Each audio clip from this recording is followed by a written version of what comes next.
Okay guys, so we have Space Star or Mirage 2018 model. We'll diagnose the cause of engine cranks but not starting. So we will try to start the engine. Okay, so confirm engine cranks but not starting. So that is the episode for today. We will find out what is the cause of engine cranking but not starting. First of all, before we start, I will invite you to subscribe in our YouTube channel and hit the notification bell icon so that you will notify to the next video tutorial. So let's start our episode for today.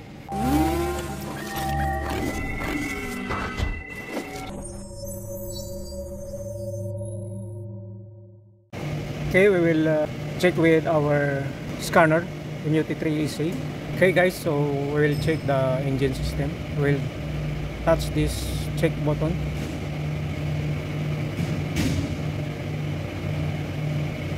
Okay, self-diagnosis. Okay, so that is the active fault P0340 camshaft position sensor. We'll check the diagnosing procedure for our camshaft position sensor. Okay, so next procedure we will locate where is the camshaft position sensor. Our camshaft position sensor is in this side. Okay, we will disconnect the connector of our camshaft position sensor. This is our harness connector. We'll check the voltage supply from engine ECU. Okay, we'll check the voltage between terminal of engine ECU and SGC line and body earth. Okay, so this red wire with stripe white, this one, I put the test probe of our multi-tester. We'll put in direct current. Must be the ignition is switched on. Okay, then the other test probe of our multi-tester will put to the body ground. So I will put in the body ground or in the body ground. So the value must be 4.9 up to 5.1 volts. Okay, so we got the standard value, so no problem about the supply from engine ECU. Okay, we will transfer our test probe of our multi-tester to our gray with the stripe block. Here the ignition must be on, then the other test probe of our multi-tester we will put in the ground. Okay, so we'll check if there is a voltage supply from ECU, 5 volts, 4.94 to 5 volts. Okay, so there's supply also from engine ECU.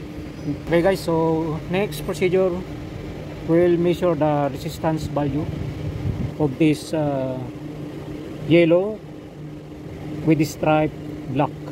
Okay, between engine ECU. So we'll put here this test probe. Okay, then we will disconnect the harness connector of our engine ECU. Okay guys, so we'll disconnect the harness of our engine ECU.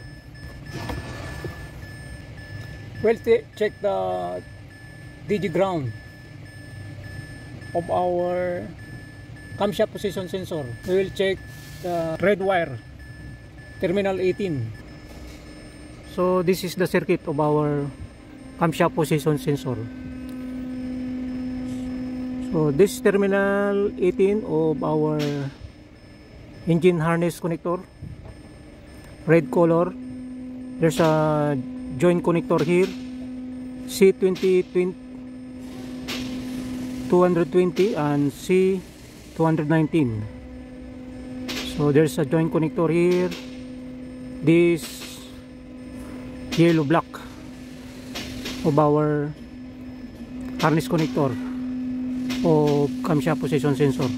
We'll check the resistance of this wire. Okay, so we'll check the end-to-end resistance from here up to here, from camshaft position sensor to engine ECU harness connector. Okay, so this is the harness connector of our engine ECU, C218. So we will find out the location of terminal 18 of our harness connector of engine ECU. So the terminal 18 is from the second line, from right going to left. So we'll count 1, 2, 3, 4, 5, 6. So this is the number 18. From left to right, 1, 2, 3, 4, 5, 6, 7, 8, 9, 10. From left to right, number 10. Okay, so we will count 1, 2, 3, 4, 5, 6, 7, 8, 9, 10. 1, 2, 3, 4, 5, 6. So this is the terminal 18, the red color. Okay, so I inserted the test probe to the terminal of our harness connector of engine ECU, and this wire came from the harness connector of our camshaft position sensor, yellow with the stripe black. Then we'll switch on the multi-tester. We'll put in the ohms. Okay, so at the ohms value, we'll check if there's resistance. Oh, nothing. Okay, so there's no resistance between engine and camshaft position sensor. Okay, next procedure, we'll check this joint connector, this harness side. We'll disconnect this C220 to C219. We'll check the resistance of this terminal 18 and terminal 4. Then next is the resistance of this terminal 9 and terminal 1 of our camshaft position sensor harness connector. Okay, so the color of this harness connector is blue color. This is the joint connector, or this is the harness connector we have to disconnect. Okay guys, so we disconnected already the two harness connector. So this is the harness connector 219, and this is 220, C220 and C219. First, we have to check the continuity of engine ECU 200 C218 between C220. Okay, this is the red color. We'll switch on the multi-tester. We'll select to ohms, then we'll put the test probe. So this, I inserted already the test probe to the engine ECU harness connector. Then another test probe will insert here in red color. I will insert our test probe to terminal number 4.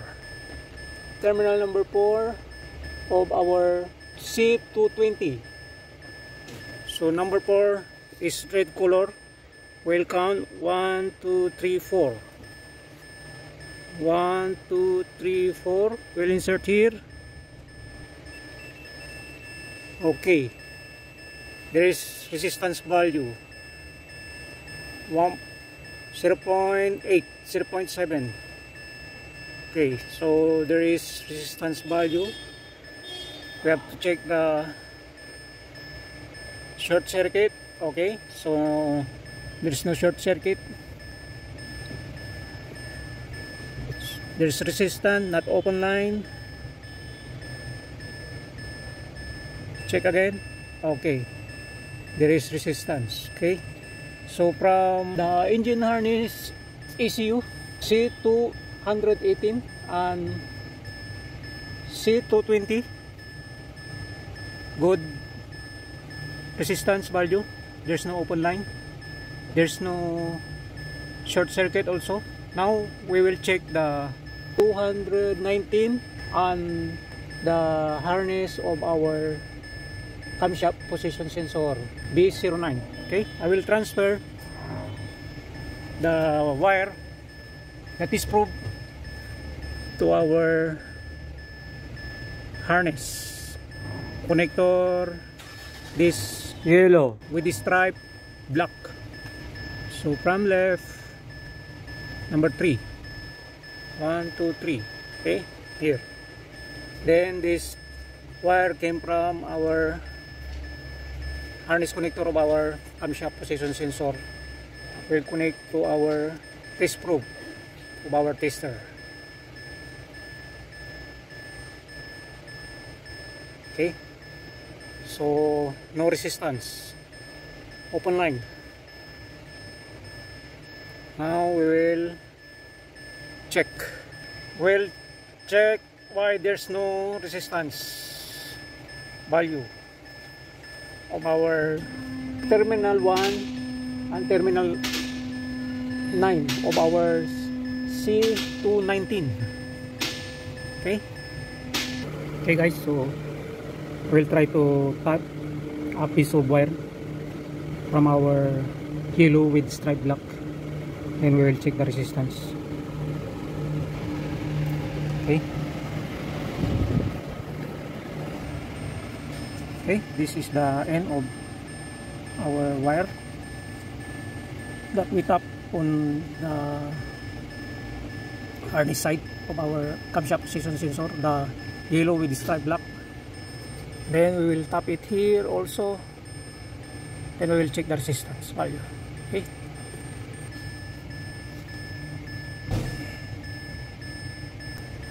okay, so we already tapped the wire end to end. Then we will check the resistance. Then another wire we inserted to the terminal of our yellow with the stripe black. Then we will check the resistance.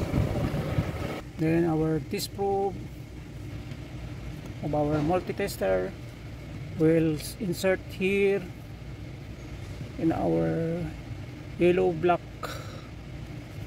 the stripe black. So 1, 2, 3, 1, 2, 3 here. We'll insert here. Okay, then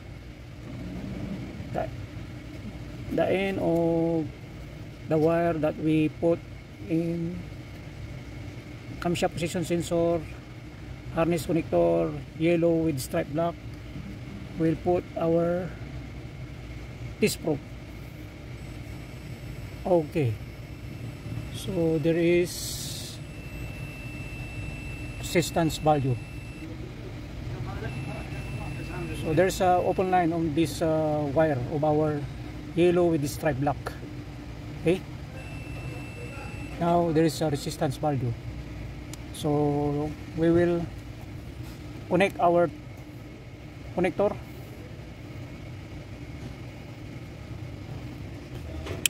Okay, here I connected the harness connector, and this also will connect. We connected already the harness connector C220 and C219, and we will connect also our engine harness connector. Okay, we'll connect also the harness connector of our camshaft position sensor.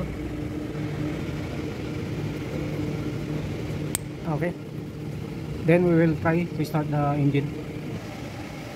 Okay, so we tap a piece of wire from our harness connector of camshaft position sensor, the yellow with the stripe black, going to our harness connector 2019.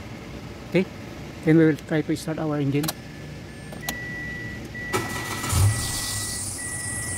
Okay, so engine is running. Then we will check the active port, if still active or only memory. Okay, so only stored. Now we will erase the DTC. Okay, then we will check, we'll start again the engine. Now we will start the engine. If no more check engine indicator light in our instrument panel. Okay, so successfully done that. There's a open line in our harness. We will remove the engine control harness and we'll repair the wire, the yellow with the stripe black. There's open line. Okay, thank you for watching and God bless everyone.